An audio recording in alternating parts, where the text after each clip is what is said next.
We're back and we're visiting with Dr.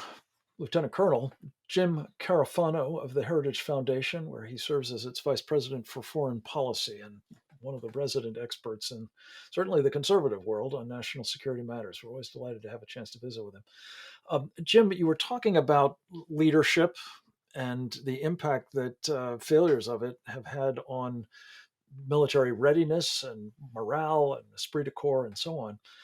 What are we to make of this practice that we've been hearing about, uh, that we've increasingly taken to sharing very sensitive intelligence with the Chinese Communist Party? Some of it about Ukraine, some of it about, well, if we're going to attack them, for example, Milley has said he's going to share that with them. Um, I gather the military is saying, no, no, we're not doing that. But what's going on here, and what are the implications if anybody is giving our most sensitive information to hostile powers? Well, this is the scary part. So we talked a lot about our index of U.S. military strength, which folks can go online, go to heritage.org, or just do a search. Um, what we don't do in there is we don't quantify things you can't quantify. For example, like cyber competition is very difficult to, and the other one is intelligence. But these are crucial aspects of fighting. For example, part of the reason why we think the Russians are failing in Ukraine is because their intelligence and reconnaissance and surveillance isn't very good. So you just raised well,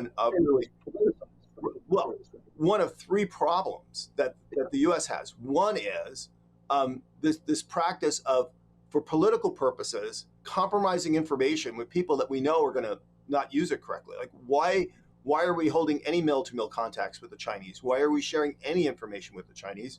We know they're going to share it with people, with other people, and we know that they're going to make use of it against us. So that's a problem. Then there's a general politicization of intelligence. We've seen that in both Afghanistan and Ukraine, where essentially people are saying, don't tell me no bad news. So they're pushing intelligence through a political filter, just telling people what they want to hear so they can reach the conclusions that they want to reach. And then the third problem is we're not sharing intelligence with people who can really use it and need it. The Ukrainians would be a lot further down the road in their defense if we were providing them intelligence to give them the advantages that would allow them to deal with the Russians. And we've only gradually done that over time. How many lives have been lost? How much cities have been destroyed, people displaced, because we've been reluctant to use intelligence in a more aggressive manner. So all these are issues. For good is the Right. point. Yeah. But here's the other piece of this, and I would add a fourth item to your list there, Jim. We do seem to have a greater and greater assignment of intelligence, among other national security resources, towards chasing the will of the wisp of white supremacists in our own country as the greatest domestic threat we face, and using assets and capabilities that aren't supposed to be used domestically for such purposes.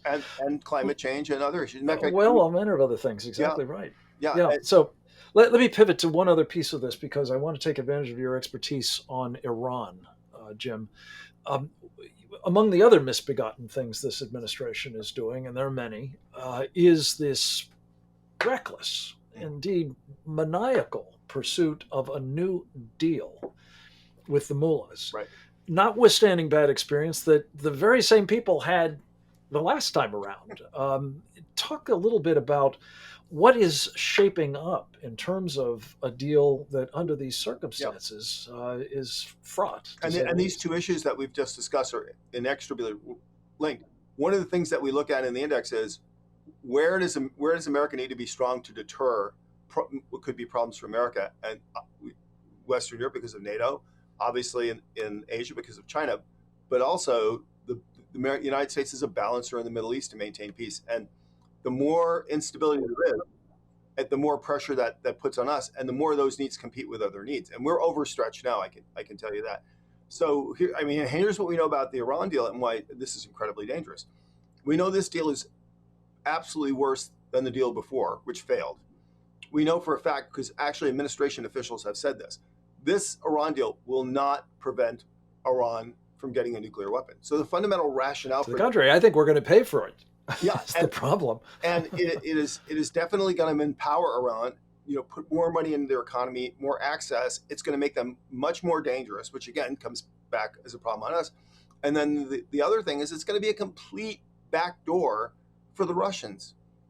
So every sanction that we put on the Russians to try to squeeze their economy, we're giving them a whole another black market to avoid that. So that this is one of those things where people go, well, how can an administration with any degree of rational logic want this when it's obvious to anyone who has a half a brain and knows anything that this is failure.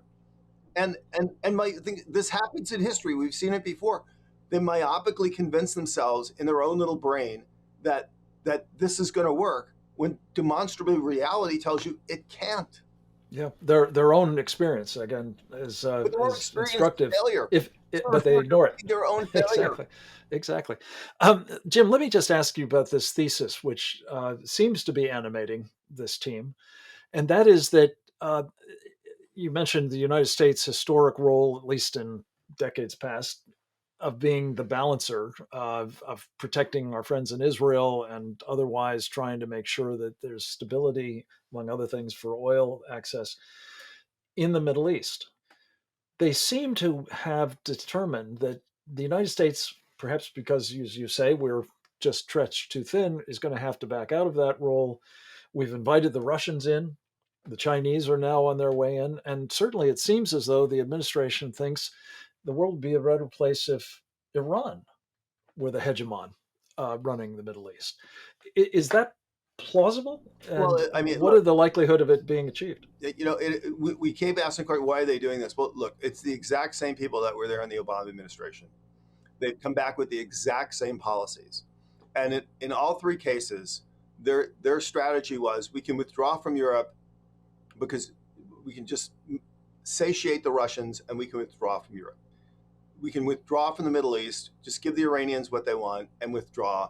And the same thing in China. And so they came right back in, and they've done the exactly same thing. They came in and they And this is a formula for disaster. and Jim, I have to cut you off, I'm afraid. Thank you for your time today, my friend, and the great work you do at the Heritage Foundation. Come back to us soon if you would. I hope the rest of you will do the same again next week and that you will learn more about how you can join us in protecting America. Until then, this is Frank Gaffney. Go forth and multiply.